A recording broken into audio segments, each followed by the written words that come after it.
Merci Dominique. Christine, tu veux partager? Christine Lugardon, pardon. Comme il y en a plusieurs. Oui, pardon, je savais pas que c'était moi. Moi, ce qui m'a le plus frappé avec les baumes, déjà première chose, quand j'ai commencé à les écouter, je les ai écoutés de moi-même. Quand j'ai vu je t'ai découverte sur mon fil d'actualité Instagram, ça m'a parlé. J'ai travaillé depuis des décennies avec une kinésiologue et on était arrivé un petit peu au bout du bout. Voilà, j'avançais plus, elle le sentait elle aussi, voilà. Et je me suis retrouvée à un moment de ma vie où rien n'allait, tant au niveau personnel que professionnel, et en plus on venait de me rajouter des soucis de santé auxquels je n'étais pas du tout prête à faire face.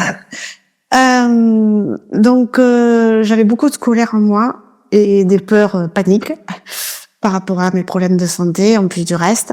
Donc, quand je t'ai découvert, j'ai vu qu'il y avait possibilité d'écouter les baumes pendant 48 heures gratuitement, mais je suis pas arrivée à faire la manip. Donc, j'ai acheté 2 baumes, le foie pour la colère et réinvesti pour les peurs. Donc, je l'ai fait en autonomie, j'ai écouté ça pendant 2 semaines et j'ai senti que ça m'apaisait beaucoup. Et je me suis dit, bon, je pense que j'ai quelque chose à faire avec ces baumes, mais à un moment donné, il fallait quand même être réaliste. Je pouvais pas continuer seule. Donc c'est là que j'ai pris rendez-vous avec toi, qu'on a eu notre première séance. Et voilà, qui déjà m'a fait beaucoup de bien parce que j'ai beaucoup aimé ta douceur, ta subtilité dans l'analyse, ta finesse, en fait, pour ressentir, te connecter à moi et jamais de jugement. Toujours de la bienveillance, donc ça c'était très important pour moi. Donc à partir de là, on a commencé à travailler ensemble. Moi, ce que j'ai saisi au fur et à mesure des écoutes et puis de nos séances, qui pour moi sont très importantes, c'est comprendre ce qui se joue à chaque fois. Et au fur et à mesure, je suis arrivée à ne plus réagir dans l'émotion, parce que j'étais très très très dans l'émotion. Et maintenant, je le suis. Alors, je dis pas que je le suis plus du tout. Sur le moment, des fois, si je suis fatiguée, je sens que la petite piqûre est là. Mais voilà, je suis plus dans l'émotion, je suis plus dans la réaction. Donc ça, c'est très important pour moi. Maintenant, j'arrive beaucoup plus à voir ce qui se joue. Ok, là, il se passe ça. Comment je peux le gérer sans... Voilà, je suis plus avec mon esprit, en fait. J'ai l'impression, je sais pas comment dire. Je réagis plus par rapport à l'émotion. C'est plus comme avant. Il y a moins de mémoire. Quand il y a moins de mémoire, il y a plus d'intelligence. Plus Sûrement. de la mémoire, moins il y a d'émotions, et donc plus il y a d'espace pour l'intelligence. Ça, c'est ça. Plus d'intelligence, ça peut plus être émotionnel.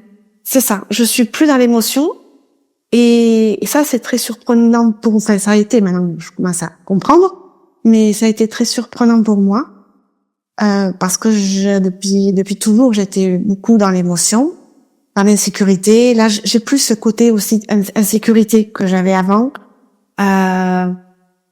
Bon, là, il se passe quelque chose. Ok. Est-ce que je peux faire quelque chose? Comment je peux faire? Et si je peux pas, ok. J'accepte aussi de me mettre en pause et d'attendre un petit peu, voir comment ça se déroule. Et j'accepte aussi les moments où moi je peux pas avancer, où j'ai besoin moi de me poser. Avant c'était très compliqué pour moi. Et j'étais beaucoup dans le faire. Et là j'accepte d'être davantage dans l'être. Et donc alors je dis pas que ça me plaît les moments où si ça dure 1 semaine, 2 semaines mais je sais que voilà, on en a beaucoup discuté lors des séances, je sais que c'est parce que c'est à l'intérieur que ça se joue et que mon corps a besoin de ce moment de pause. Donc ça, voilà, je le vis beaucoup mieux qu'avant. Qu'est-ce qui a beaucoup changé pour moi aussi? J'ai beaucoup moins peur, quoi. Vraiment, ça, la peur, il y avait un imprévu qui venait toucher une émotion chez moi. Ça y est, j'étais dans la peur. Je le suis plus, vraiment beaucoup moins. J'entreprends des choses que j'aurais jamais entreprises auparavant. Ah, je vous confirme. Et si tu me permets d'intervenir, il y a eu un véritable basculement il y a quelques semaines, quelques mois. Ce qui est sorti dans notre séance, c'était arrête d'avoir peur du pouvoir. N'aie plus peur du pouvoir. Ouais. Ne refuse pas le pouvoir. Je pense que Voilà. je me la répète souvent. Oui. Et là, ça a basculé parce qu'avant, tu étais chez toi, tu t'étais mise un petit peu à l'abri du monde et puis tu tournais un petit peu en rond.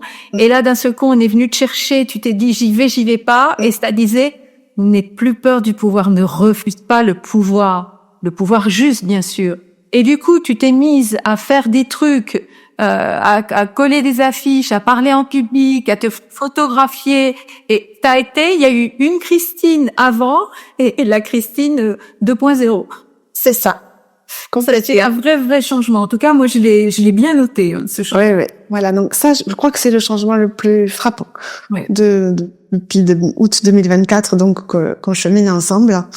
Ça a vraiment été ces derniers mois là, oui, effectivement. Donc c'était à partir depuis novembre.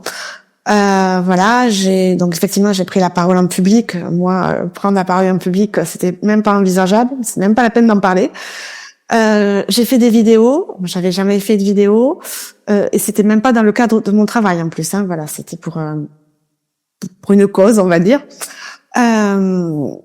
Voilà, et en fait maintenant j'ai plus peur de rien. J'ai fait des podcasts, je vais faire des émissions de radio et l'autre jour, je suis allée enregistrer et mon mari me dit, mais t'as pas l'air stressé? Je lui dis, non, j'ai pris la parole devant 150 personnes, je vais pas stresser devant un micro. Et voilà, et je sais pas où ça me mènera, mais j'y vais et ça m'amuse en fait. Ça m'amuse beaucoup. Et ça, c'est aussi nouveau pour moi. C'est que le fait de plus avoir peur, je prends beaucoup de plaisir à faire les choses. Et j'ai toujours été curieuse, mais là, quand on me propose une nouveauté, avant j'aurais dit, oula, là, je vais pas y arriver, c'est pas mon truc, c'est pas pour moi. Là, je dis, j'y vais, on verra. Et ça, c'est très nouveau pour moi, mais ça me plaît beaucoup, en fait. Je me découvre, en fait. Voilà, ça c'est beau. Alors, on peut traverser des moments de vide, et c'est normal. Et puis à un moment donné, ça passe à l'action. Pourquoi? Parce que c'est intégré. Le moment de vide, c'est des phases de déconstruction, mais aussi des phases d'intégration. On intègre. Et bien évidemment, ce temps, il est variable en fonction des personnes. On est tous différents.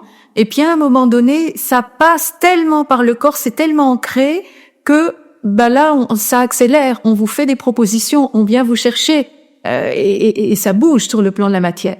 Et quand ça commence à bouger sur le plan de la matière, ça veut dire que il y a une intégration qui a été aboutie. Alors, on n'a jamais terminé le travail, bien sûr, mais en tout cas, il y a un ancrage dans le corps qui demande, à un moment donné, quand on a fait exploser tous ces plafonds de verre, de passer dans une étape très créative. Parce que ce dont tu parles, Christine, c'est créatif. C'est une proposition, puis une autre, des choses qui n'ont rien à voir. Et puis c'est un joyeux capharnaüm. Et effectivement, ce qui arrive après, c'est la joie. C'est ça. La joie. Et j'ai envie de m'amuser. Et je tente tout ce qu'on me propose. Et puis j'ai le droit de faire le tri aussi. Mais en tout cas, le maître est dans sa demeure. Là. Et puis, à un moment donné, je peux m'amuser, en fait. C'est ça aussi. C'est, je sais pas ce que ça donnera, si ça m'apportera professionnellement ou pas, mais je peux m'amuser. Et pas toujours faire ce qu'il y a à faire comme il faut. Voilà, j'ai le droit de m'amuser. Et ça, c'est assez nouveau pour moi, cette autorisation, en tout cas, que je me donne. Et j'adore. Ah, c'est génial. C'est ça, j'adore vraiment. Et j'ai remarqué aussi, alors effectivement, je veux juste revenir 2 minutes sur la phase de déconstruction. Effectivement, là, voilà, je vous dis où j'en suis aujourd'hui, mais la première année, en tout cas, il y a eu des moments vraiment difficiles où on se reconnaît pas, on sait pas qui on est, voilà, ça, j'ai aussi traversé ce désert, j'avais envie de dire, ce vide intersidéral, même à un moment donné, je me disais, et j'ai une fois ou deux mon mental, mon ego, qui m'a dit ouais, tu vois, tu fais ça, mais c'est encore pire. Et là, je me suis ouais, mais ça va pas durer, parce que c'est qu'un passage, et c'est pour du mieux derrière. Ça, j'en ai toujours eu conscience. Et donc, si vous traversez ces moments-là, vraiment, accrochez-vous, j'ai envie de vous dire, parce que vraiment, c'est pour du mieux derrière. Même si c'est très, très inconfortable, c'est douloureux par moments. J'ai passé des jours, je faisais que pleurer, je comprends vraiment, mais vraiment, c'est pour du mieux derrière. Parce que si on arrête, on se remet dans ce qu'on vivait avant et on stagne. Et pour moi, ça, c'est plus acceptable. Pour rien au monde, je veux revenir comme j'étais avant. Pour rien au monde. Donc même si je dois encore pleurer, même si ça va être encore difficile, je continue. Ah, c'est merveilleux. Voilà. Alors oui, c'est intéressant ce que tu dis. Et je me rappelle d'une expérience où alors on va parler un peu plus du corps, des douleurs et des sensations. Oui. Où tu vivais une douleur, je ne sais plus à quel endroit. Alors j'en ai eu pas mal, ouais. Alors j'ai eu, mais En fait, tu as insisté, c'est-à-dire que tu es de plus en plus idée, hein, plus qu'il fallait que tu continues d'écouter. Toi, tu dis, il faut que j'arrête parce que j'ai trop mal. Va continuer. c'est ça. Oui, en fait, j'étais bloquée au niveau du bassin. Alors j'avais l'impression que c'était au niveau du psoas, mais des deux côtés, vraiment des deux côtés. Je vais voir l'ostéopathe, pardon, qui me fait m'a dit quelques manips et tout, puis ça passe pas. Je fais une séance avec Erin, donc une séance téléphonique, et Erin me dit il faudrait que tu écoutes tel baume, etc. Ok. Donc j'écoute le baume, première écoute, des douleurs, mais vraiment très très douloureux dans le ventre, juste aux endroits où j'avais mal, mais vraiment très très mal, très très mal. Et là, je me dis, est-ce que je dois vraiment continuer? Et puis, j'avais une petite voix à l'intérieur de moi qui me disait, continue, écoute plusieurs fois par jour. Vraiment, j'avais cette petite voix qui me disait, et continue. Donc, je l'ai fait, alors qu'à chaque fois, ça me faisait mal. Et au bout du 3e jour, plus rien. Plus de douleur. Alors que les séances après l'ostéo, je continue à avoir mal. Et là, plus rien. Tout est parti. Et là, j'ai dit, waouh, la puissance du truc. Et c'est revenu? Non, c'est pas revenu? Ah non, ça a disparu totalement, et donc je suis allée au bout de l'écoute, et non, ça a été fini, c'est plus jamais revenu. Non. Je m'en souvenais même plus, dit. Je note, moi, je prends des livres. Oui, tu as une bonne mémoire. Merci beaucoup, Christine. Merci à toi. Alors là, je suis toute pleine de l'écoute de tous ces témoignages, ça me donne envie de reprendre. Et c'est important, tu vois, ces moments, parce que on se rend compte qu'on n'est pas tout seul, et puis Christine, elle est bien pour motiver tout le monde. Elle est passée en mode leadership, là, numéro 1, tu te souviens? C'est le mode numéro 1. En tout cas, déjà, merci pour tous ces témoignages. Alors moi, quand j'ai commencé, j'étais quelqu'un de très soumis, effacé, à suivre. Pas bêtement, mais parce que voilà, m'adapter, suradapter. Et je vois que peu à peu, j'ai appris à me rendre compte que c'est pas moi qui avais un problème, mais des fois c'était les autres et je me laissais maltraiter. Du coup, j'ai commencé à arrêter des relations, à me dire non, ça, c'est plus possible. Donc, alors qu'avant, jamais, c'est pas dans mon éducation, il faut aimer tout le monde, il faut tout ça. Donc, ça a été un premier pas de m'autoriser à me dire que non, il y a des gens qui me font du mal, il y a des gens, c'est pas possible, c'est pas normal de souffrir comme ça et d'être maltraité. Et c'est pas, voilà, donc ça peut éclairer. Bon, je travaillais aussi en parallèle avec des thérapies que j'ai arrêtées. Et puis à un moment, j'en ai eu marre parce que je me disais, moi je suis encore très malade. Là, j'étais partie au Maroc pour voir si j'allais habiter parce que je supportais plus les Français. Bon, moi j'ai vécu mon enfance en Algérie. Et puis j'étais tellement malade, j'ai cru que j'allais mourir. Et là, je me suis sentie seule et je suis rentrée en France en rapatriée, quoi, parce que je me sentais vraiment à l'article de la mort. J'avais perdu 2-3 kilos. Les médecins me donnaient des antibiotiques, ça avait rien. Puis je me suis prise en main. Donc ça m'a appris à avoir une foi en moi, une confiance en moi. J'ai repris des séances avec une autre thérapeute et après je suis revenue vers toi parce que je me dis il y a toujours il y a des schémas qui reviennent de me sentir je pense que ça revient encore, mais c'est par rapport à l'abandon, quoi. Et je fais des transferts avec toi, avec les thérapeutes, et j'en ai pris conscience récemment. Et je pense que les baumes, par exemple, quand je les écoutais, dans le moment de l'écoute, ça me fait du bien. C'est comme si j'ai envie de pleurer quand je dis ça, mais comme si enfin j'étais maternée, bercée, ce que j'ai jamais reçu. On s'occupait de moi et du coup, je les mettais aussi en boucle, en espérant que ça allait m'endormir. Mais en tout cas, je récupérais pendant que je faisais ça. Puis après, il y a tout qui sortait, hein. Donc j'avais besoin de parler. Ça a été avec toi, c'était avec une autre thérapeute. Et puis là, en écoutant je suis toujours, même si j'ai arrêté les baumes il y a peut-être en janvier, peut-être, oui. J'écoute souvent tes petits podcasts et tout ça, puis je mets des commentaires, j'aime, mais ça me ramène. Puis elle me dit, ah, je reprendrai bien et tout. Puis le fait que tu nous as contactés, parce que là, j'ai vu une période où je me suis ouverte à l'amour, parce qu'avant, je n'y croyais pas, à cause de, je peux pas raconter ma vie, mais pour moi, même si on me fait des trucs, j'ai du mal à y croire. Je me dis, on fait ça pour me manipuler. Et puis, je me suis ouverte à une relation amoureuse. Je me sens amoureuse, c'est nouveau. Mais en même temps, je vois que ma difficulté, c'est de me faire confiance et d'oser dire mes limites et dire stop. Et là, j'ai une suspicion, parce que ça se passe bien, mais j'ai une suspicion. J'en rentre dans une zone où je sens que l'autre, il disjoncte et il va dans un espace, et puis du coup, je le reconnais pas, et moi, je me sens pas reconnue ni respectée. Et en fait, je suspecte que lui aussi a été violé, mais je peux pas lui dire, parce que c'est pas à moi de faire ça. Et du coup, je vois que là, j'ai eu le courage de me dire, non, on prend du recul. Moi, je suis hyper crevée. Je suis crevée parce que je dors pas bien. Et je suis beaucoup déclenchée. Et c'est pas que je vais rejeter la relation ni la personne, mais je vais la faire à mon rythme. Et puis ça marchera ou pas. Mais là, en étant toute seule depuis hier, je me dis, ah, j'ai l'espace, je peux être moi-même. J'ai un peu repris de la créativité. Puis je me dis, non, je suis en train de me laisser envahir parce qu'il y a la petite fille qui a peur de... C'est ça que je découvre aujourd'hui, parce que grâce au baume, je conscientise plus vite et je me rends compte que je retouche la peur de revivre l'abandon ou le rejet. Ça me fait... Merci pour cette relation, elle me fait voir que j'ai encore des trucs, c'est pas marrant, mais... Voilà, et en même temps, je suis heureuse parce que je vois que grâce au baume et toutes les thérapies, ça fait quand même 35 ans que je travaille sur moi, je commence à m'aimer, ce qui est tout nouveau, à me donner de la valeur et ou oser, parce qu'avec cet homme, j'ai osé dire, là j'ai peur, là je me sens pas à l'aise avec ça, j'ai osé alors que et en fait j'avais pas peur, c'est mon mental qui me dit que j'avais peur, mais quand je parlais, j'avais pas peur et j'ai osé prendre ma place et il a reconnu ses maladresses et il veut peut-être travailler sur lui, bon c'est pas mon affaire ça.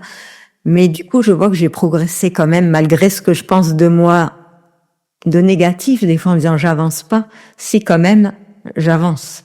Ça reste très, très rude pour moi, parce que ça bouillonne en moi, je sais plus qui disait ça, parce que j'ai envie de créer, j'ai envie d'aider du monde, je sais que j'ai des possibilités, une bonne écoute, mais le corps, il suit pas du tout, et ça, c'est le point difficile chez moi. J'ai envie de pleurer quand je dis ça, parce que j'ai été rejetée dans mon corps, j'ai été maltraitée dans mon corps, on n'aimait pas le corps dans ma famille, et moi, ça m'est difficile de me dire, je m'arrête, je fais rien, mais alors du coup, je vois personne, et je suis seule, et je sais pas comment me reposer, et je sais pas ce que ça veut dire se reposer.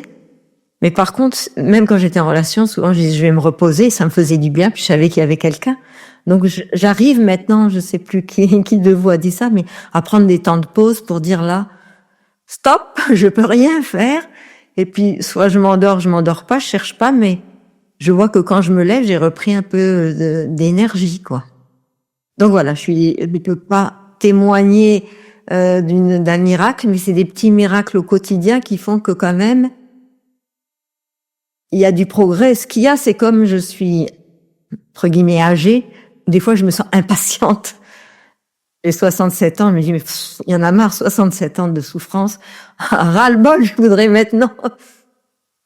C'est très bien de t'en ras-le-bol. On parlait de la colère avec Marie-Laure, mais moi je parle régulièrement de la colère vibratoire. Cette colère vibratoire, c'est cette énergie. Alors on vous apprend à surtout ne pas vous mettre en colère parce que c'est pas bien, ça fait des ordres en société, faut être gentil avec tout le monde, faut être bien sage, et donc on se met pas en colère. Mais moi je parle de la colère vibratoire, c'est-à-dire cette énergie que vous laissez monter de votre bas-ventre là, comme la moutarde qui vous mentonnez. Gentiment. Et le but, c'est pas que cette colère explose au visage de vos proches, parce que c'est encore une histoire entre vous et vous. C'est que sur son chemin, sur son trajet, cette énergie, elle va faire une chose, c'est faire éclater toutes les formes qui sont devenues obsolètes pour vous. Donc, un comportement, une façon d'être, une croyance. Alors, c'est ça, c'est ce qu'elle fait, la colère vibratoire. Or, on a peur de la colère. Pourquoi? Parce que on la voit comme une puissance de destruction. Moi, je rajoute colère vibratoire, puissance de destruction en vue d'une recréation. Si vous restez sur la destruction, c'est sûr que c'est pas sympa, la colère. Mais si vous ajoutez c'est une force de destruction en vue d'une recréation, là, ça change tout. Qu'est-ce que ça fait, la colère, quand ça vous monte le long de la colonne, là, où vous dites ça arrive au niveau des amygdales, comme la moutarde qui mentonnait, ça dit à chaque étage, ça, c'est stop. Étage supérieur. Ça, c'est terminé. Étage supérieur. Puis ça, je veux plus en entendre parler. Vous voyez, c'est ça qui se passe. Si vous ne vivez pas cette colère vibratoire, qu'est-ce qui se passe? Le bazar, il peut durer encore des décennies. On est toujours dans le consensus. On est toujours dans l'étouffement de l'être. Et on fait des compromis. Et vous savez ce que c'est qu'un compromis? C'est un compromis qui en entraîne un autre, qui en entraîne un autre, qui en entraîne un autre. Et les compromis, en bout de chaîne, ça devient une compromission. C'est de la compromission. En 2 mots, compromission. Et omission, c'est s'oublier soi-même. C'est ça, la compromission. C'est je m'oublie moi-même. C'est ça, un compromis. Un compromis, c'est je m'oublie un petit peu pour faire plaisir, pour pouvoir trouver une espèce de consensus, pour pacifier une situation. Et puis un autre, et puis un autre, et puis un autre. Et puis l'accumulation des compromis, ça devient de la compromission. Traduction, je m'oublie moi-même. Voilà. Donc la colère, ce qu'elle fait quand elle vous monte de l'intérieur, elle dit, ça, ma cocotte jolie, c'est terminé. Donc l'ego, il est acculé dans l'angle du mur. Le but, c'est qu'il se mange le mur. Alors lui, c'est vrai que dans sa situation, il se dit, mais j'ai pas d'issue, mais c'est simplement pour qu'il puisse, pour que quelque chose vienne faire éclater ce mur. L'ego, il le fera pas lui-même. Et la colère vibratoire, elle est là pour ça. Elle est très utile, cette colère vibratoire. Et encore une fois, c'est pas une bombe ou une grenade qu'on jette au visage de vos proches, parce que c'est encore une histoire entre vous et vous. Qu'est-ce que vous avez accepté? À quoi vous êtes encore en train d'adhérer? Quelles sont les limites que vous n'avez pas posées? Quels sont les noms que vous n'avez pas formulés? C'est ce que tu disais, Manuela. Donc, cette colère, elle est très utile. Et puis, pourquoi on vous dit de ne pas vous mettre en colère? Parce que lorsque vous êtes en colère, vous êtes en contact avec le lion dont je vous parlais tout à l'heure, c'est-à-dire votre puissance. Quelqu'un qui est en colère, il est dans sa puissance. OK? Ça part dans tous les sens, mais il y a une puissance énergétique. Alors, il y a la colère qui est pas sympa où on se prend des volets de bois vert, mais cette puissance, si elle est maîtrisée, qu'elle passe par ce canal de la colère vibratoire, là, vous entrez en contact avec votre puissance juste. Et ça part du hara. Le hara, c'est le centre, le bas-ventre, et c'est là que tirent tous les praticiens, les personnes qui pratiquent les arts martiaux. Ils savent que leur puissance vient pas du bras, vient pas de l'épaule, ça vient du hara. C'est le foyer de votre puissance. OK? Donc, cette colère, il faut pas la contraindre, il faut pas l'étouffer, il faut pas mettre un couvercle dessus. Alors, dans le cas de Marie-Laure, on a parlé de la colère, c'était autre chose. Il y avait une révolte intérieure avec un sentiment d'injustice. Et ouais, c'est une couleur particulière. La colère vibratoire, c'est j'entre dans ma puissance de feu et je pose le cadre. Le maître est dans sa demeure et je dis, ça, c'est terminé, ça, c'est terminé, ça, on met ça au carré. Vous voyez, parce que sinon, vous avez continué d'étouffer, littéralement. Oui, là tu mets le point sur, je l'avais écrit aussi pour le dire, c'est que je m'oublie parce que c'est cette colère qui est de défendre mon territoire et que je porte une peur de blesser l'autre. Voilà, parce que j'ai là, grande problématique qui t'empêche justement d'accéder à ta puissance juste, parce que j'ai peur de faire du mal, j'ai peur de mal faire et j'ai peur de blesser l'autre. Donc, derrière ce qu'il y a, c'est de la culpabilité. Et forcément, quand on vit de la culpabilité, on vit de l'impuissance. Traduction de la non-puissance. Je ne suis pas en puissance, je ne le suis jamais. Quelles que soient les situations que je traverse, je ne suis jamais capable de sentir ma puissance. Et je vous parle pas d'une puissance mentale. Je vous parle d'une puissance corporelle. Et je vais vous raconter une petite anecdote. j'ai rencontré récemment en présentiel 3 femmes charmantes.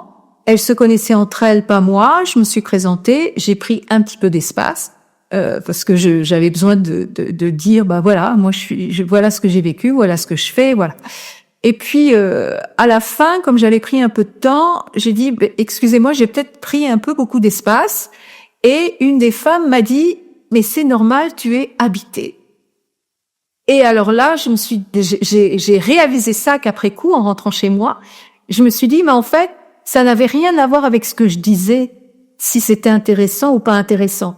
Bien que j'ai compris que c'était intéressant, mais c'était pas le sujet, ce que je disais. C'était, cette femme, elle est habitée.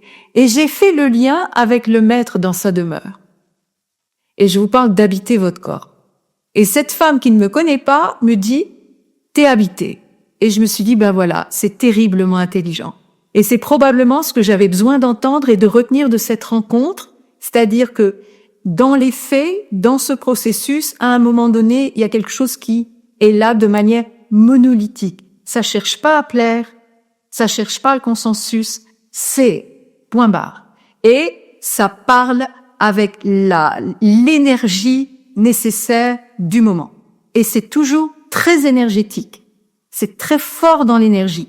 C'est pas juste, je m'excuse de vous demander pardon, c'est très énergétique.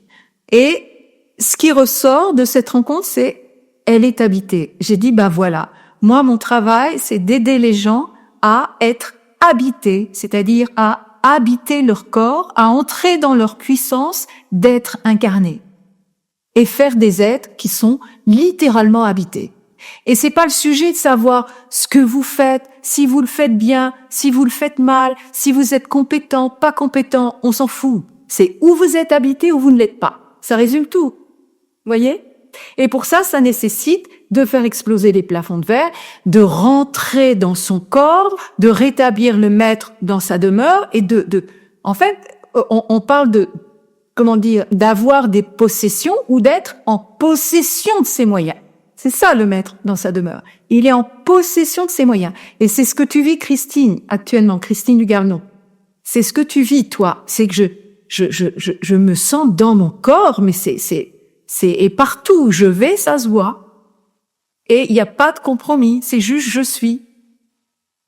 Et je me sens en puissance. Puissance d'être incarné. Et je me sens habité par qui je suis. C'est autre chose que de savoir qui je suis. Être habité par qui je suis, c'est autre chose de savoir, ou de comprendre, ou de chercher à connaître qui je suis. Parce que là, on est mental, encore une fois. Et après, bah oui, c'est des boulevards qui s'ouvrent. Mais pour revenir à toi, Manuela, c'est ça. Tu traverses encore le vide, avec un corps fatigué, des mémoires de maltraitance, comme pour Dominique, et vas-y, en fait, en fonction des situations, parce que le fait de recontacter cette puissance, c'est ça qui redonne de l'énergie au corps. Vous me suivez? Il y a le fait d'être vidé de son énergie, et puis on est juste vidé de son énergie.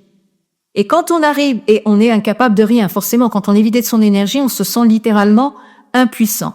Mais recontacter sa puissance, et notamment à travers l'affirmation, cette colère vibratoire qui peut apparaître dans certaines situations, vous vous énergisez vous-même. Vous foutez des pelletés de charbon dans l'usine. C'est ça qui se passe. Vous voyez? Donc tu peux aller encore... c'est ça tu vois, c'est comme si... Alors, je parlais du plafond de verre. Oui, je t'ai vu, Christine. Je parlais du plafond de verre, Manuela. Toi, c'est un plancher de verre. Toi, c'est pas là-haut qu'il faut faire péter c'est en bas. Et ça se passe, tu t'en doutes, au niveau de la sphère sexuelle. Oui. Ouais. Alors, ça veut pas dire qu'il faut aller dans des clubs d'échangisme, hein, c'est pas ce que je suis en train de dire. Mais tu vois, au moins, je dis peut-être péril, mais tu vois, il y a quelque chose qui doit aller chercher au niveau des tripes de l'utérus du bassin. Ça se passe au niveau du bassin chez toi. Donc, il faut surtout pas aller chercher de la hauteur parce que tu vas retomber dans des mémoires de religieuses avec l'austérité, l'abstinence et la souffrance parce que je ne suis jamais assez pure, jamais assez bien, je ne peux pas mériter le ciel. Ça, c'est de la merde en barre. Là, toi, faut que tu descendes, vraiment, encore plus que les autres, et que tu ailles chercher tout ce que tu as enregistré d'interdit, d'interdiction. Et donc, toi, c'est pas un plafond de verre qu'il faut faire exploser, c'est le plancher. Et le soubassement. C'est là que ça se passe chez toi. C'est à la cave. D'accord, oui, ça fait sens. Merci. On en reparlera, Manuela. Christine, tu voulais ajouter quelque chose? Oui, juste 2 mots pour Manuela. Je l'ai pas dit, mais avant d'entreprendre ce travail avec Erin, ça faisait des années quand je dis des années, c'était moins de 10 ans, que j'étais tout le temps très fatiguée. Mais quand je dis fatiguée, c'est j'avais des fois même pas la force de sortir, d'aller chercher le pain. J'étais vraiment épuisée. Et au début du travail avec Erin aussi, je disais souvent à Erin, je suis fatiguée. Et c'est là que elle me disait, accepte ces moments de pause, c'est que ton corps intègre. Et donc, c'est là que comme je vous l'ai dit tout à l'heure, j'ai appris et j'accepte maintenant. Mais ce que je voulais, on se tutoie, peut-être, Manuela, te dire, Manuela, c'est que depuis, donc c'est surtout depuis novembre, là, que je suis dans cette nouvelle énergie, mais j'ai plus ça. Et même quand j'ai des moments où je suis fatiguée, je récupère beaucoup plus vite. Donc voilà, c'était juste, pour te donner de l'espoir et du courage. Voilà. Courage. Je t'en prie. Merci Christine. Puis il y a un truc particulier qui est sympa chez Christine, c'est qu'il y avait une situation affective maritale qui était bon, voilà. Et aujourd'hui, je crois que ton mari est devenu ton plus grand fan. Il y a eu un changement là au niveau de la relation qui est absolument incroyable. Et je vais pas rentrer dans les détails parce que je veux pas. Mais ça fait partie aussi des petits bonus bien sympas. KM, Christine, est-ce que tu veux nous raconter un petit peu? Oui, volontiers. Et pour commenter, je veux vous témoigner quelque chose de public. Il me semble que c'est très important que je vous dise, au moins pour moi. Alors, excuse-toi, Attendez-moi ici, moi. on t'entend pas très bien. Est-ce que tu peux prendre ton... C'est très haché. Me rapprocher peut-être? Ah voilà, c'est mieux quand tu te rapproches, oui. Ok. Bon, je vous vois pas. Hein. Avec mes lunettes, la correction fait que c'est très flou. Tant pis. Tant mieux. Ok, super. Ouais, je voulais vous dire que aujourd'hui, je ressens que j'ai les mains moites et puis voilà, du côté de la nuque, c'est raide. Alors, je sais pas si c'était la conversation que j'ai eue avec 2 amis en train de vivre vraiment des grandes difficultés. Alors, enfin des passages comme ça, une maladie grave, ou alors si c'est parce que je suis en train de déposer une putain d'armure que j'ai depuis des années à ne pas exprimer ce que je ressens pleinement dans mon corps, dans mon cœur. Ça, je te remercie vraiment profondément pour le fait que j'ai appris à être le témoin de tout ce qui se passait en moi. Prendre du recul, prendre conscience qu'il y avait pas mal de salades, voilà, et prendre conscience que c'était des salades, tout ce que mon mental me disait. C'est un chemin où j'ai dû apprendre le fait d'être quelqu'un de doux, ça peut être une force justement. C'est un chemin où j'ai eu pas mal de violences psychologiques. Bon, je vais pas rentrer dans les détails, mais c'est à la fois du rejet et de l'abandon. Rejet que j'ai ressenti d'un point de vue physique, bon, la peau blanche, grande, enfin bref, et d'un point de vue psychologique, parce que depuis très longtemps, j'ai des ressentis que j'ai pas compris pendant longtemps comme étant une forme de, on va dire, médiumnité, qui chez moi passe par les arts. Et en fait, donc j'ai été quelqu'un de très sous emprise, dépersonnalisé,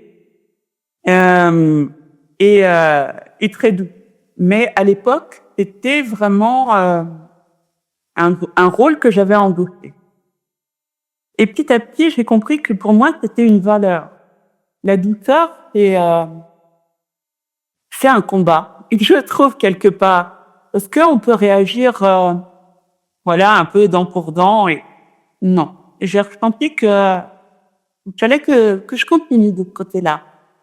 Et le lion, bah, ça m'a vraiment fait rire quand tu as évoqué cet animal, parce que je l'ai ressenti pleinement une fois en me mettant en colère, toute la puissance qui pouvait m'habiter. Ça m'est arrivé peu de fois dans ma vie, 3 ou 4 fois. Mais à chaque fois, ça a impacté tellement fortement les personnes qui en ont été l'objet et qui n'avaient pas respecté ou mon fils, que je me suis dit, waouh, il y a quelque chose là et qui m'a fait peur. Dans ces moments-là, surtout quand on s'en est pris à mon fils, ma voix était différente. Et puis, et quand j'ai goûté à la colère, j'ai aimé ça. Je me suis dit, il y a une puissance, waouh. Et en même temps, je me suis dit, mais j'ai pas envie de ça justement parce que c'était prendre pouvoir. J'ai ressenti ça comme un pouvoir. Oui. Alors, strictement, on va être obligé d'accélérer parce que je vois que ça va faire bientôt 2 heures qu'on est en ligne. Et puis, j'aimerais bien écouter aussi Fred, Sandrine, Xavier. On a peut-être un petit peu débordé, mais c'est passionnant. Est-ce que tu peux parler d'une expérience ou d'un événement marquant, que ce soit dans le corps, avec un baume en particulier, pour qu'on puisse avoir aussi un autre feedback? Merci. Oui. Alors, je vais vous parler de ma dernière expérience avec le baume que j'ai fait. Et en fait, tu parlais de plancher de verre pour Manuela. Et je pense que là, il a été bien featuré parce que j'ai pleuré. Ça faisait longtemps que j'espérais pouvoir pleurer. J'avais des pleurs secs souvent. Et là, ouais. Et quand l'expérience a été finie, j'ai eu l'impression d'avoir la gueule en biais, mais alors, une espèce de quelque chose qui se remettait en place, je sais pas quoi. Tu te souviens bon que tu as écouté? J'avoue que j'ai pas relu, que c'était il y a au moins un mois. C'était le baume du sang. Ouais. Et puis, du coup, voilà, pour en résumé, depuis, je sens qu'il y a beaucoup de choses qui viennent dans le sens de la douceur envers moi-même. Et je me donnais pas. J'étais désespérée et je ne m'accordais pas en fait suffisamment d'attention malgré ce que je pensais. Et c'est retrouver cette attention à moi-même, l'amour pour moi-même. Et je sens beaucoup plus de sérénité. Je sens qu'il y a un gros changement qui est en train de s'opérer et de la créativité qui revient. Pour une artiste comme toi, c'est du bonbon. Alors, je pense que le prochain baume, ça sera rat de pancréas pour toi.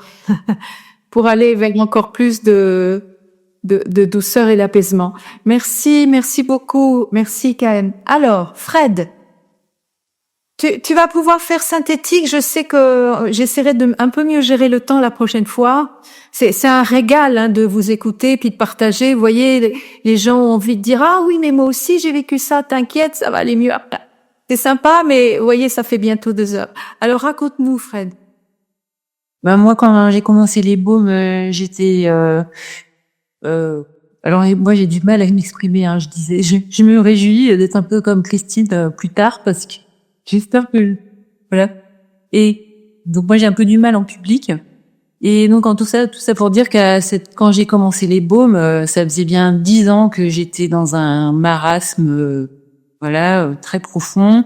J'avais des vertiges tout le temps, des flottements. Je les ai encore, mais je dormais pas. J'étais tout le temps fatiguée. J'entendais des voix qui me disaient t'es nulle. Et je pensais que j'allais mourir tout le temps. Je savais pas pourquoi j'avais ça. Voilà, donc j'ai commencé les baumes et parce que je veux dire, moi surtout, c'est que ça a été une lente remontée en presque 3 ans, mais sans vraiment sentir des hauts et des bas. Enfin, c'est une remontée, c'est vraiment une remontée.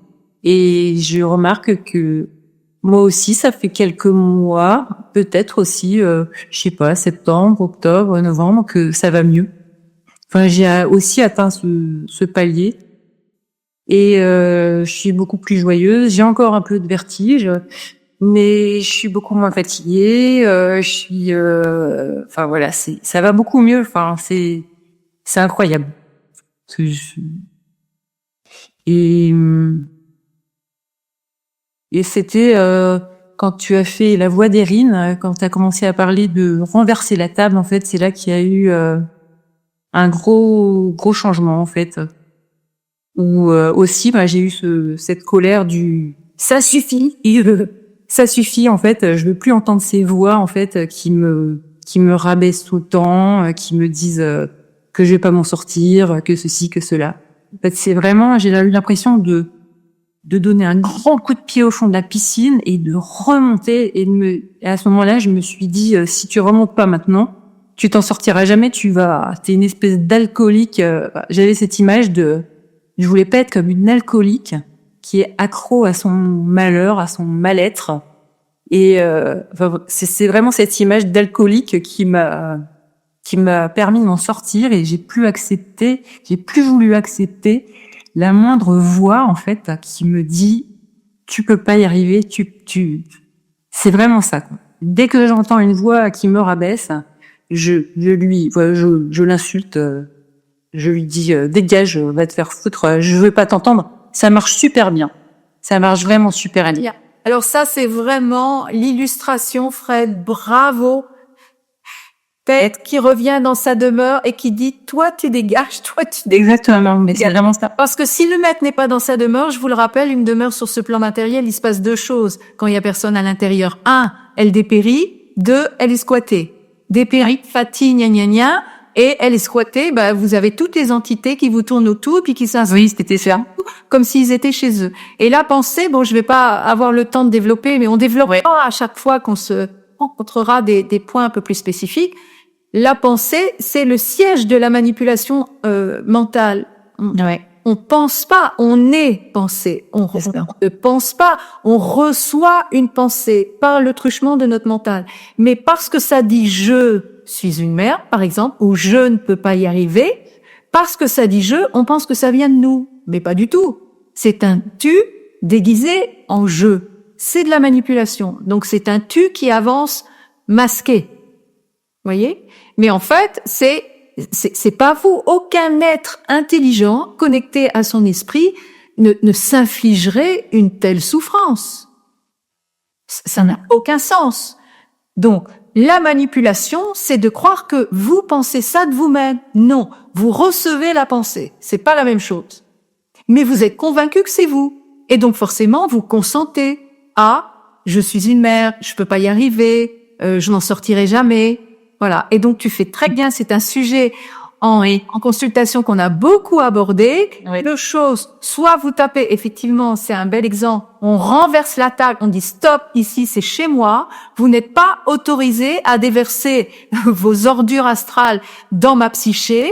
C'est pas un dépotoir astral chez moi. Et puis, tu peux aussi dire qui parle. Qui parle. Parce que dès que tu dis qui parle, alors, ça dépend de l'énergie du moment. Si tu as envie de les traiter de tous les noms d'oiseaux, tu peux. Mais quand tu te sens dans une énergie plus calme, plus sereine, tu dis simplement qui parle. Et là, tu vas voir, t'entends plus rien. Genre, je suis repérée. Ah, elle m'a vu. Donc, t'es là, on va pas pouvoir la manipuler encore très longtemps. Là. Elle est en train de nous filer des doigts ou nous filer des mains. Elle nous échappe, celle-là. Tu vois? Mais donc, le réflexe de dire, quand tu entends cette pensée aliénante, parce que c'est de l'aliénation et extrêmement négative, qui parle. Et ça, comme par hasard. Donc là, tu commences déjà à te mettre à distance et à t'individualiser dans ta conscience. Et c'est marrant parce que parfois ça fait des montagnes russes et toi, c'est un faux plat, mais ça grimpe quand même. Et c'est tant mieux. Bon, super. Merci, Fred. Merci. Sandrine. Ouais, bon, j'ai repris un peu mes notes. Donc j'avais commencé par le baume thyroïde et c'est sur celui-ci où j'ai eu en fait, je vais pas dire que les autres il n'y a pas eu d'effet, c'est pas ça, c'est dans la matière, dans ce que j'ai ressenti dans le corps en fait. Je me souviens des douleurs à la tempe qui étaient extrêmement violentes, enfin des choses comme ça. Donc c'est que il y avait des choses qui agissaient. Après, je me retrouve aussi, comme nous tous, je pense, un peu dans tout le monde. Il y a vraiment des résonances de tout ce qui a été dit, quoi. Donc, il y a quand même une autre chose aussi, c'est que j'ai commencé le chant pas à septembre, l'année dernière, mais l'autre année, et qu'on ne m'entendait pas du tout. Et là, maintenant, on m'entend, et je commence à prendre ma place, en fait. Ça, je dirais, c'est plus sur des choses que je me rends plus compte, en fait. Il y a eu ça, il y a eu aussi, on avait vu aussi par rapport aux enfants. Là, je sens que c'est en train de bouger, une acceptation, parce que il y en a qui est parti il y a 2 ans, et le dernier, 2 ans, 3 ans à peu près, vraiment 2 ans. Et le dernier, depuis septembre aussi, il est parti chez son père. Donc, je suis vraiment face à moi, et face à tout ce qui peut, tous ces cercles, en fait, ces spirales qui reviennent, parce que quand il y a les enfants, en fait, on est occupé, on est rythmé, et que là, non, je suis face à moi, et il y a des choses qui me conviennent plus du tout, quoi. Des mécanismes, en fait, des choses, des façons d'agir qui sont récurrentes, bien que, oui, j'ai fait des thérapies, oui, il y a des choses, et là, je me dis, c'est plus possible, en fait, parce que c'est le fond de moi, ça fait partie de moi, mais le fond du fond, c'est pas ça, en fait. Je sens bien que c'est autre chose, je ne sais pas quoi, je ne sais pas comment, c'est le flou artistique en ce moment, ça c'est sûr. Mais voilà, j'ai toujours du mal à supporter le casque. Hein, j'ai aussi des écoutes avec mon portable que j'arrive pas à écouter, mais je ne sais pas. Oui. Il y a encore des interférences, mais parce que tu es dans une phase très inconfortable, et on en a parlé, donc avec je sais plus qui je suis, je sais plus où je vais, tout s'écroule, plus rien, je pleure, je sais pas pourquoi, tout s'écroule. Mais ce qui s'écroule, c'est ce qui doit s'écrouler. Et ce qui ne s'écroulera jamais, il y a un mur porteur qui lui ne peut jamais s'écrouler, qu'il est difficile de nommer. Mais tout ce qui est autour, qui est de l'ordre de l'ego, ça c'est friable, ça c'est fragile, ça peut s'écrouler. Et au moment où ça s'écroule, c'est juste, bien sûr que ça n'est pas confortable. Il y a pas une seule personne qui peut te dire j'ai vécu un écroulement, les 2 doigts dans le nez, c'est pas vrai. Ça n'est jamais confortable, mais je précise, pour l'ego. Mais ce qui n'est pas confortable pour l'ego est toujours salutaire pour l'être en évolution de conscience. Par contre, sur le plan de la matière, oui, c'est très, très, très difficile. Mais ce que tu vis là, comme par hasard, tu te retrouves tu l'as parfaitement exprimé face à toi, donc tu vois bien que l'esprit, il est à la manœuvre, c'est-à-dire qu'il crée les conditions de l'effondrement. Tu t'effondres pas quand il faut aller chercher des petits à l'école, leur donner la béquille, s'occuper d'eux. T'as pas le droit de t'effondrer, tu peux pas. Et tu ne t'effondreras pas parce que c'est intelligent. On va pas se faire s'effondrer une mère qui a des enfants, qui est seule, par exemple, maman solo, avec des enfants en bas âge. Ça n'a aucun sens. Même si elle peut vivre des moments à ses limites. Mais toi, tu le vis parce que ton esprit a créé les conditions pour que tu puisses le vivre. Donc, la seule chose à faire, je parlais du trou la dernière fois, mais c'est un truc que je développerai dans d'autres sessions, c'est, oui, j'ai l'impression d'être dans le trou. Alors, première chose, je sais pas où je vais, t'as pas besoin de savoir où tu vas pour y aller, tu y vas. En mode, je me laisse porter par le courant. Tu sais, c'est cette histoire dont Christine parlait, j'ai quitté la rive de départ. La rive de départ, c'est l'ancien paradigme. C'est loin derrière. Je me retourne, je vois plus rien. C'est hors de vue. Mais par contre, la rive d'arrivée, Je la connais pas encore, je ne connais pas son relief, je ne sais même pas à quoi ça ressemble. Et moi, à un temps T, je me retrouve entre les deux, sans aucune terre autour de moi. Et ce que je vis, c'est, je suis au milieu de nulle part. C'est ça. Donc, dans ces cas-là, pour rester dans la métaphore, tu fais la planche et tu te laisses porter par le courant. Parce que tu es porté par quelque chose. Et si tu lâches prise, c'est ça faire la planche, c'est-à-dire se mettre dans une position où je lâche prise et je peux être à peu près confort. Quand tu fais la planche, tu vas trouver une stabilité dans l'instabilité. Et c'est ça tout l'enjeu des moments de vide qu'on traverse et qu'on doit traverser, et on ne peut pas choisir d'aller plus vite. Parce que le temps de cette traversée est le temps de l'esprit. C'est pas le temps de l'ego qui se dit, bon, et moi dans 15 jours, j'ai prévu de partir en voyage, ou alors j'ai un repas de famille, il faut que ce soit réglé. Non, c'est le temps de l'esprit. Donc, le temps de la traversée, c'est le temps de l'esprit.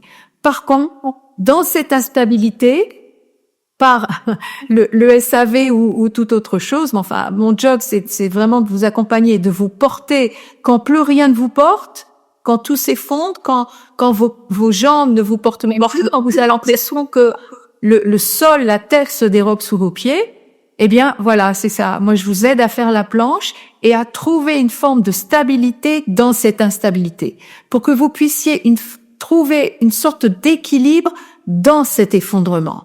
Et après, vous vous laissez porter par le courant. Et le courant, c'est l'intelligence dont je vous parle. Ça va vous amener vers la rive d'arrivée. Christine l'a vécu, Fred Marie-Laure le vit aussi, Dominique aussi, et c'est jamais, toutes les histoires sont différentes et toutes plus vraiment authentiques et avec leurs difficultés, vraiment. Mais c'est possible.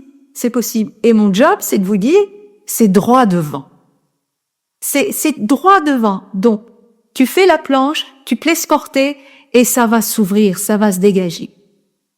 Mais il faut accepter de traverser le vide. Si tu ne veux pas accepter, si tu n'acceptes pas, que tu résistes, c'est là que ça va être difficile. Ça va être pire.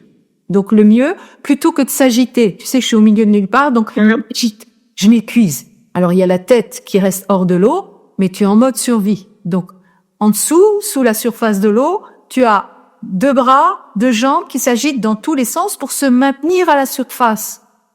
Beaucoup de fatigue, beaucoup d'agitation mentale, physique, beaucoup de perte d'énergie. Fais la planche. Ouais. Tu te mets en mode planche et tu dis, voilà, c'est ça pour le moment, mais c'est pas gravé dans le marbre. Et si j'accepte, si j'ai besoin de me faire aider, bon là, je t'ai proposé un autre baume pour t'aider dans cette traversée. Je me laisse porter. Ce qui est important, c'est parce que quand tout s'effondre, c'est l'ego qui s'effondre. Et quand ça s'effondre, il y a quelque chose d'autre qui vient vous soutenir. Mais c'est pas l'ego qui est en train de ramer. On lâche les rames et quelque chose d'autre vient vous soutenir et vous accompagner dans votre traversée. Ce que j'appelle le courant ou l'intelligence du processus. Tu vois? Donc, tu en es là. Fais la planche, Sandrine. On en reparlera. Ouais, je fais la planche. J'essaie je la fais bien dans l'eau de mer, donc. Après, il y a une chose quand même, c'est que il y a quelqu'un qui parlait du changement des situations et des relations, et je me rends compte que dans mes relations autour, amicales, en fait, c'est plus possible. Il y a des choses, c'est même plus possible, quoi. J'ai pas envie, en fait.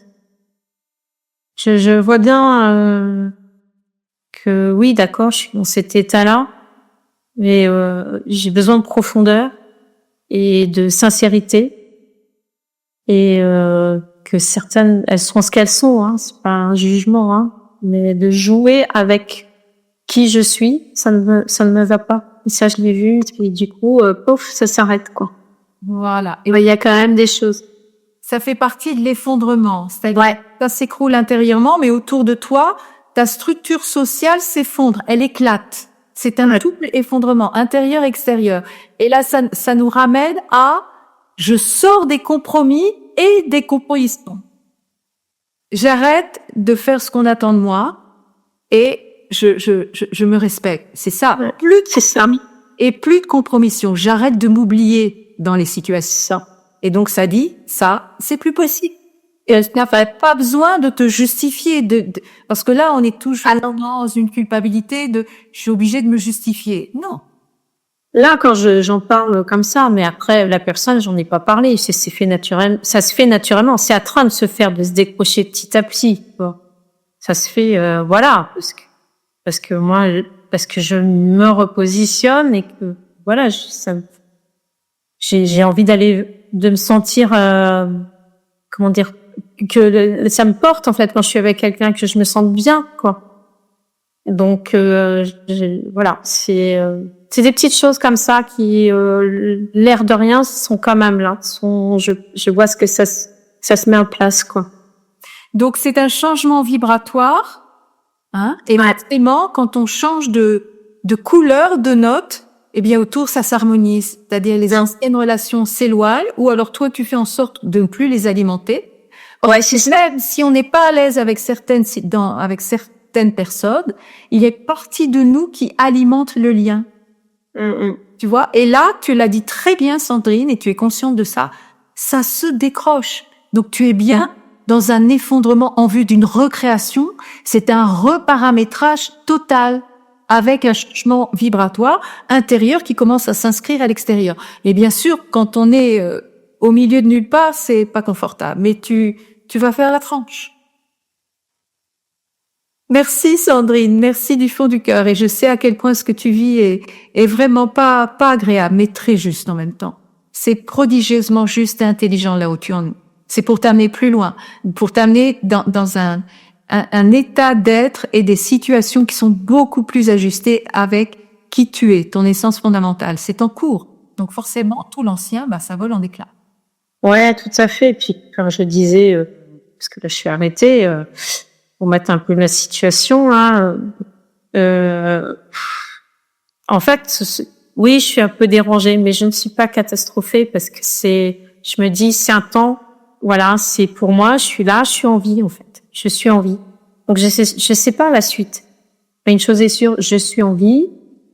J'ai des petits soucis de santé qui sont comme tout le monde, mais je ne suis pas non plus à être à l'hôpital, alité. Enfin, tu vois, il y a aussi une réalité qui est là, quoi. Je peux aller marcher, il y a plein d'autres choses. Donc, comme tu dis, la planche, quoi.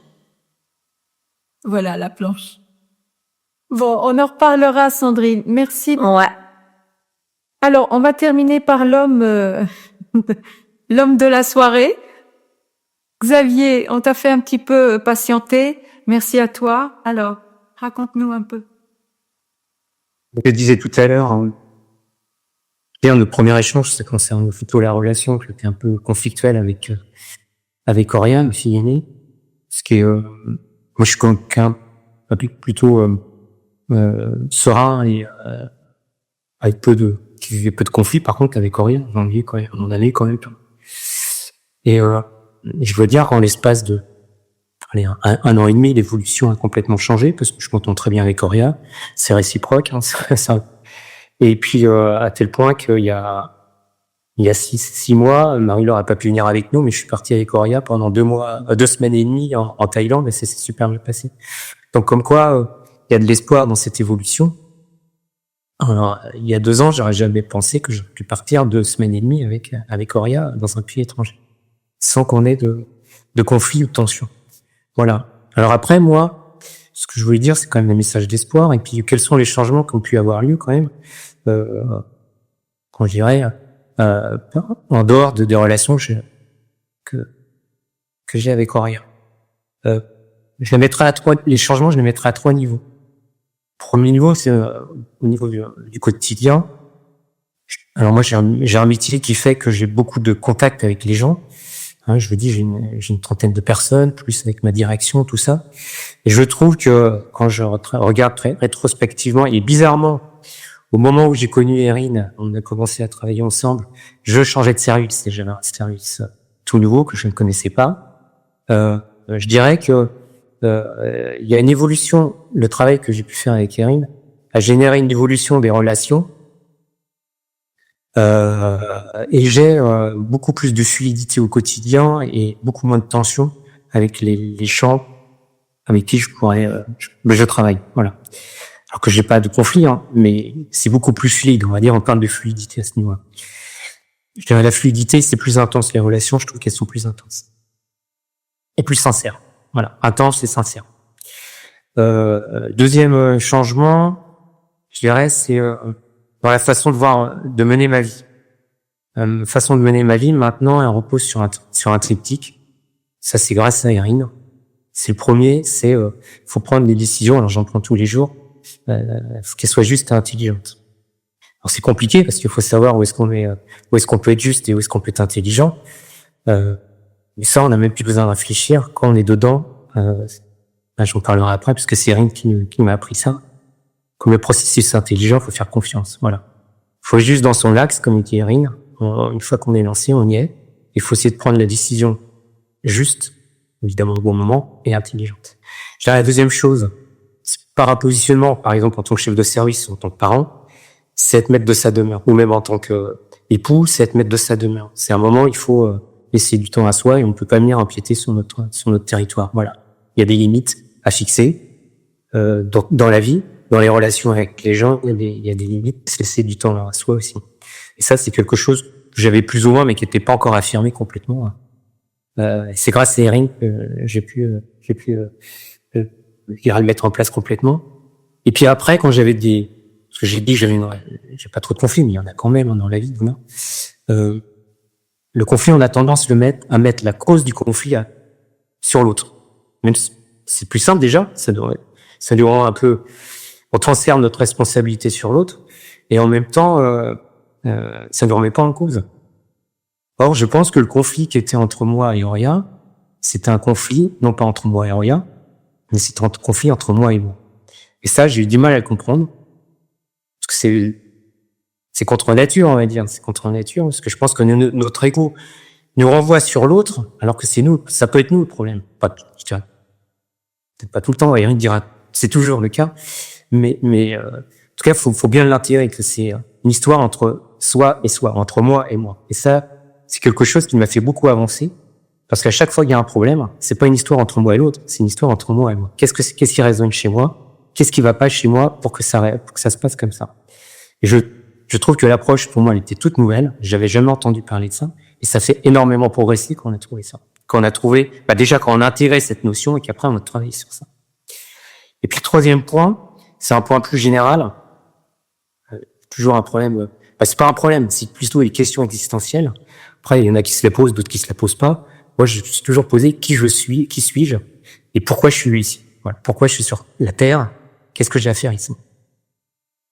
Et évidemment, ça génère en même temps la vie au quotidien, les relations, tout ça, ça génère des peurs. Et moi, j'ai écouté Erin, et j'ai appliqué, je dirais, sans réfléchir. Alors, je dirais pas bêtement, mais on peut le considérer comme ça, qu'il fallait faire confiance à la vie, parce que le processus est intelligent. Et si vous regardez par rapport au bond que vous avez pu faire, il y a toujours des synchronicités. Et les synchronicités, elles sont pas liées au hasard. Elles sont liées à une évolution qui est la vôtre. J'ai pu voir sur le mienne, sur mon évolution. J'ai pu voir sur l'évolution de Marie-Laure et de mes filles, parce que nous, on est 4 dans la famille, on est 4 en avoir fait. À un niveau plus ou moins fort, plus ou moins régulier, on est tous à l'avoir fait, on a tout changé. Et donc, je me dis, le processus est vraiment intelligent. Donc, il faut lui faire confiance. Donc, faut pas avoir peur. C'est ce que dit Erin. Faut y aller. Faut pas avoir peur. Il arrivera ce qu'il arrivera. Et ça sera toujours du bien pour vous à un moment, même si, j'en conviens, il y a des moments qui sont difficiles. Moi, j'ai fait quand même un certain nombre de cures qui durent 6 semaines. C'est long. Ça nécessite de la discipline.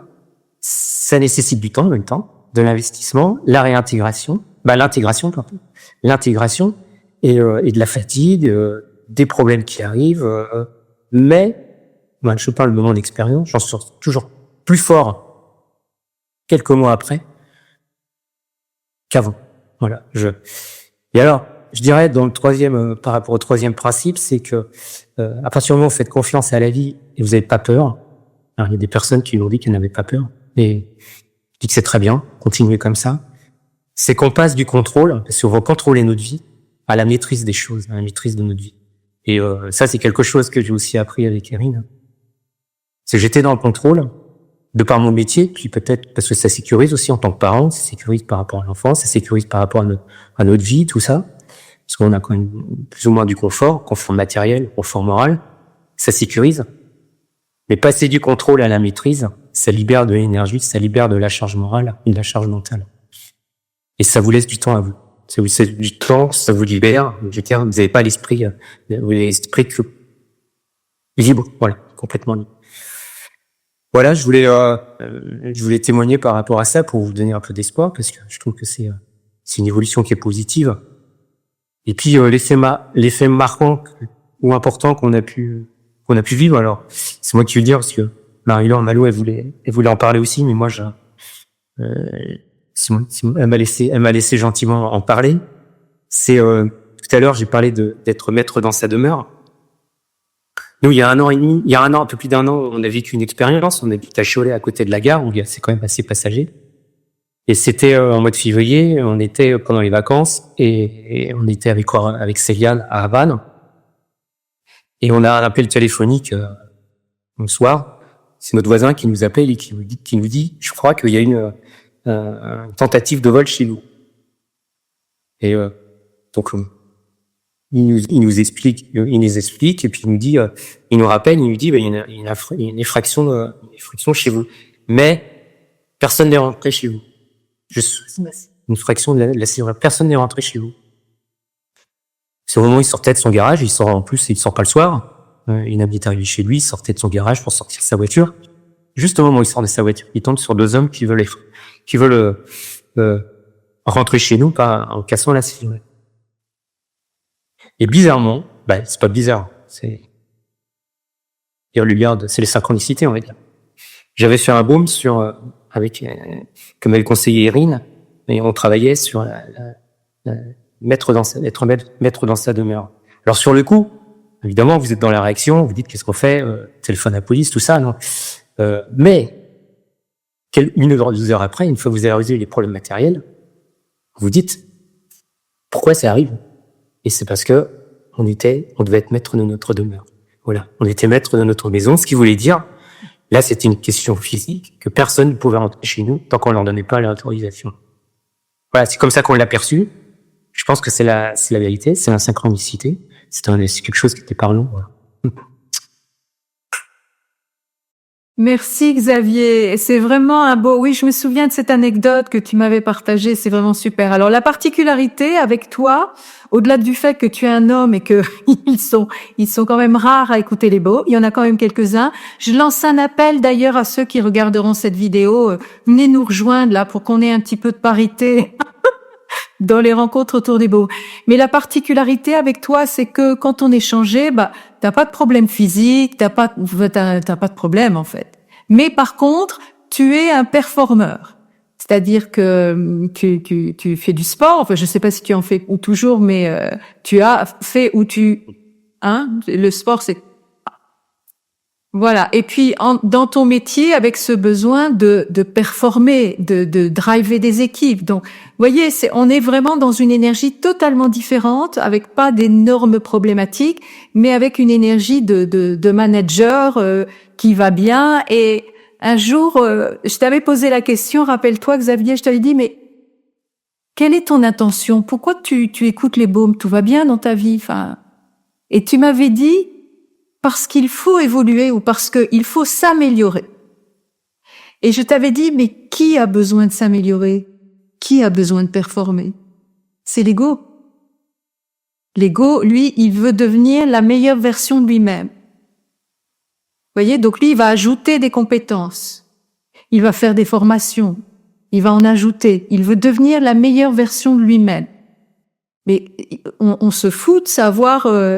de connaître la meilleure version de vous-même. Ça, c'est des constructions psychologiques et égotiques. C'est juste, ce qu'on cherche, c'est l'être intégral, authentique, habité, totalement affranchi de la mémoire de l'âme, si tant est qu'on puisse le devenir un jour, totalement affranchi. Enfin, en tout cas, moi, c'est la rive d'arrivée, c'est celle-là. C'est affranchi de la mémoire de l'âme. Donc, on cherche pas à s'améliorer. En réalité, quand vous êtes engagé dans ce processus, vous cherchez pas à vous améliorer. Vous n'avez pas le choix d'avancer. Vous marchez avec un turboréacteur au derrière et ça vous pousse, même dans les moments difficiles, les uns comme les autres. On en a parlé et vous me dites, mais à chaque fois, mais c'est difficile, mais en fait, j'ai pas le choix. Il faut que j'y aille. Et impossible pour moi de faire marche arrière. Vous voyez, donc on n'est pas du tout dans ce programme égotique de « je veux devenir la meilleure version de moi-même ». Parce que ça, c'est encore une projection égotique. Avec des conventions sociales et la recherche, l'ego qui se construit un mythe sur lui-même. C'est pas du tout ça. On déconstruit tout. Mais par contre, on a le feu au cul, je peux pas le dire autrement. Et moi, je l'ai en tout cas. Si ça se sent pas, c'est vraiment ça qui m'anime. Bon, on a fait un tour de piste. Est-ce que quelqu'un veut ajouter quelque chose, mais assez rapidement parce qu'il va falloir conclure? Ça va? Bon, c'était quand même sympa de se retrouver, hein. Donc moi je vous propose, je vais vous faire un petit calendrier pour qu'on puisse se retrouver. Et puis en même temps, ça permet de se soutenir, de dire ah oui, mais ça me parle, etc. Puis moi je peux vous amener aussi des petites des petits éclairages ou peut-être aussi des petites piqûres de rappel. Ça fait jamais du mal, ça fait plutôt du bien.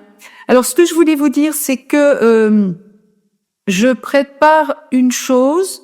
Je vous en parle rapidement. C'est une autre forme d'expérience, quelque chose de plus immersif, toujours en collectif, mais c'est pas les soins collectifs que je propose, mais c'est quand même un travail collectif où là, on va travailler sur une thématique. Alors j'ai déjà listé un certain nombre de thématiques. Ça peut être les abus, ça peut être des tas de choses. On se prend une thématique, on est ensemble. Et on bosse sur cette thématique.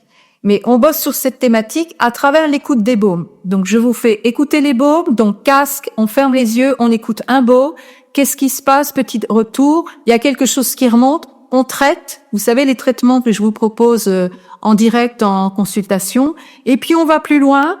On écoute un autre baume et on va creuser, on travaille en profondeur et on va faire péter non seulement les plafonds mais aussi les planchers de verre. C'est ça l'idée. C'est ça l'accélération en tout cas que je ressens intérieurement, c'est d'y aller plus fort, tous ensemble et sur des focus, c'est-à-dire des thématiques ciblées. Mais c'est pas un soin collectif dans lequel je fais moi-même les baumes pendant 1 heure ou 2 heures.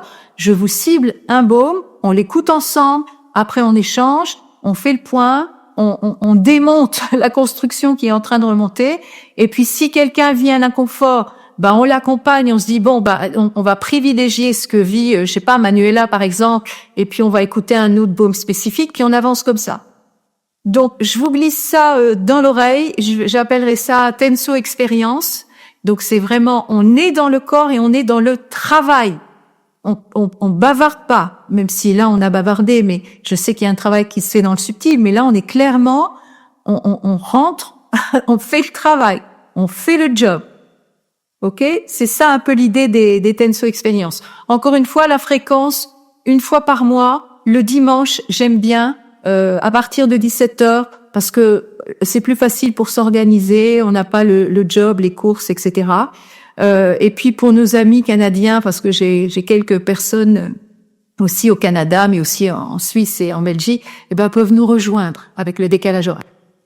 Et puis, on va arriver à la fin de cette première rencontre en live qui était drôlement fournie et vraiment merci du fond du cœur d'avoir répondu présent, de vous être dévoilé. Mais vous voyez, on est entre nous, hein, on est tous. Moi, je vous parle, mais je suis logée à la même enseigne. Je suis logée à la même enseigne et je vous parlerai, parce que je voulais plus vous laisser la parole, bien que je la prends toujours quand même, mais je vous partagerai aussi ce que je vis, moi, actuellement, depuis quelques mois, et cette phase d'accélération que je ressens, les synchronicités que je vis et qui me font dire « Waouh, pétard, qu'est-ce que c'est intelligent !» Et quand c'est intelligent, c'est beau. Parce qu'il y a de la beauté dans l'intelligence, on en a parlé. C'est sitôt qu'on commence à voir cette intelligence qui arrive derrière, c'est « waouh, c'est beau ». Et du coup, l'inconfort, je vais pas dire qu'on l'a presque oublié, mais il est au second plan. Ce qui est intelligent, à un moment donné, devient beau, parce qu'il y a de la beauté dans l'intelligence et dans l'esprit. Alors, avant de nous quitter, si vous avez 2 ou 3 minutes, je vous ai préparé, ne riez pas, un petit quiz avec quelques questions très simples. Alors, je me répète, mais je vous dirai jamais assez combien vos retours, vos témoignages, sous quelque forme que ce soit, sont vraiment précieux pour moi. Encore une fois, ça me permet de comprendre l'action des baumes, de mieux vous aider, de vous faire des propositions ajustées, et ça m'aide à faire évoluer les choses dans le bon sens. Donc, je vais vous mettre le lien tout de suite dans le chat. Hop, voilà. Bon, écoutez, je vous remercie encore du fond du cœur. J'espère que vous avez apprécié ce moment ensemble. Prochaine session, le dimanche 19 avril, c'est une exploration vibratoire, c'est la 3e, avec le sujet de l'exploration, enfin c'est un point dans le corps, c'est la sphère crânienne.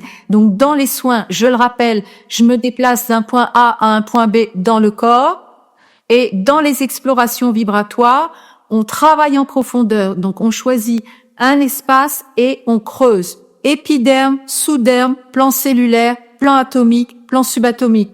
J'ai fait une première session, il y avait qu'un seul participant, mais c'était génial. Donc vous êtes les bienvenus le dimanche 19 avril. J'ai envoyé une newsletter, mais j'ai fait... Oui, mais oui, tu as dit aujourd'hui et c'est le 19, oui. Oui, c'est une erreur et je la corrige en vous renvoyant la newsletter avec le bon lien. Mais c'est bien le 19.